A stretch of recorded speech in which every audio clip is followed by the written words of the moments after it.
Here is our tutorial on how to do Rosie Thomas's makeup. As Rosie Thomas will be a ghost, we decided to watch a few makeup tutorials on what our ghost figure should look like. I didn't follow a tutorial for this look, so sometimes I do change things, sometimes wasn't very happy with the way it looked, but this was the final outcome. Hey girl, open the wall. I started off using Snazzaroo's Ultimate Party Pack. This gave me plenty colours to use. I started off using white, using the biggest brush they gave me. I then painted my face white. And your son is smoking cannabis. No one ever listens, this wallpaper glistens. Don't let them see what goes down in the kitchen.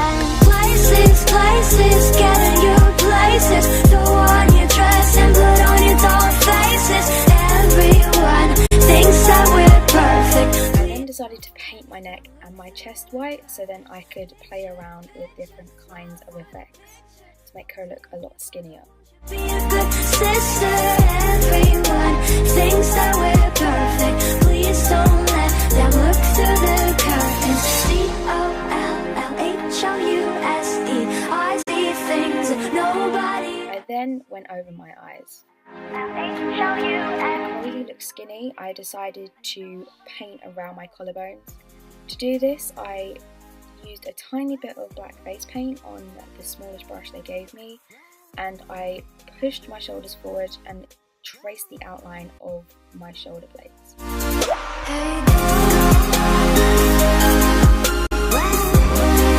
I then put a bit of face paint just at the bottom of my neck.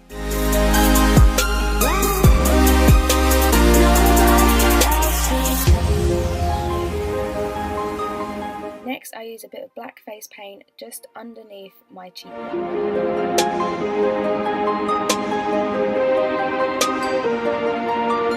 Hey girl, look at my mom, she's got it going on. I then smudged it with my fingers and a brush. When you turn your back, she pulls out a flask and forgets his infidelity. I then put a small amount of white face paint onto my fingers and smudged my cheeks to make them look more grey. This wallpaper glistens. One day they'll see what goes down in the kitchen. Places. I then repeated the same process for my nose, but drawing two lines down the side of my nose to give my nose more dimension. Please don't let them look through the curtains. Picture, smile for the picture. Again, like with my cheeks and nose, I outlined my hairline with black face paint and smudged it out with my fingers and white face paint. This made my face look more skinnier and old. LHOUSE, I see things that nobody else sees. I then decided I wasn't quite happy with my cheeks as I felt they were too dark, so I then went over them with white face paint, smudging them with my fingers.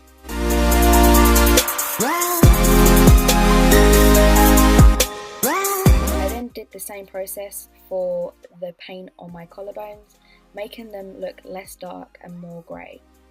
I also smudged the paint a lot more to make it look more realistic. The smudging also made the face paint look more shadowy, so it showed actually how skinny she is and how much you can see her bones. Nobody else sees. I see things that nobody else sees.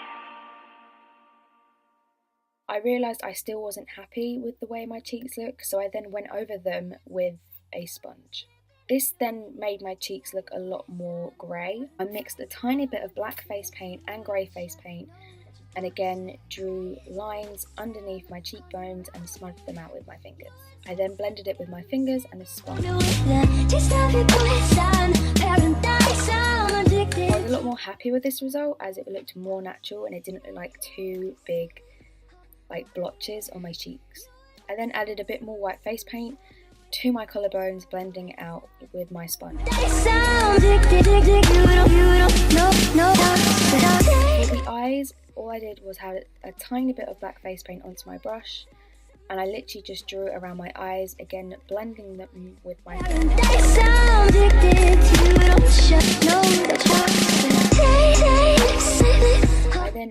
black face paint to any places that still looked pale and not as grey as I wanted them to be.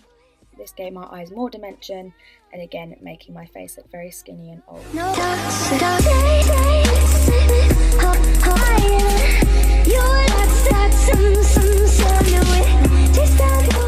Unfortunately, this was where my camera decided to die out on me, but this was the final look. For the last step, all I did was paint my lips black. I then went over them with a tiny bit of white face paint, making them look less dark and more realistic. I then filled my eyebrows in with just a tiny bit of black, again smudging them so they look a little more grey. Other than my eyebrows and my lips, I also went back and highlighted around my nose to make it look more shadowy, giving it more dimension. For the fake blood, all I did was take some flour, red, black and pink food colouring and mix them together until I got a consistency I was happy with. So it wasn't too thick, but it wasn't too runny. I then placed the fake blood in the corner of my mouth and smudged it down so it looked like it was dripping off my face. I then placed a small amount under my eyes. I then used the spoon to pour some of the fake blood just under my eyes so that it dripped down my face.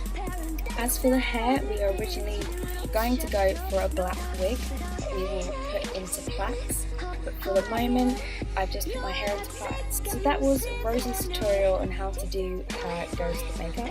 I'm really happy with the result. I think it worked really well, especially after quite a lot of trial and error, we finally got there. Thank you guys so much for watching, and I'll see you next time.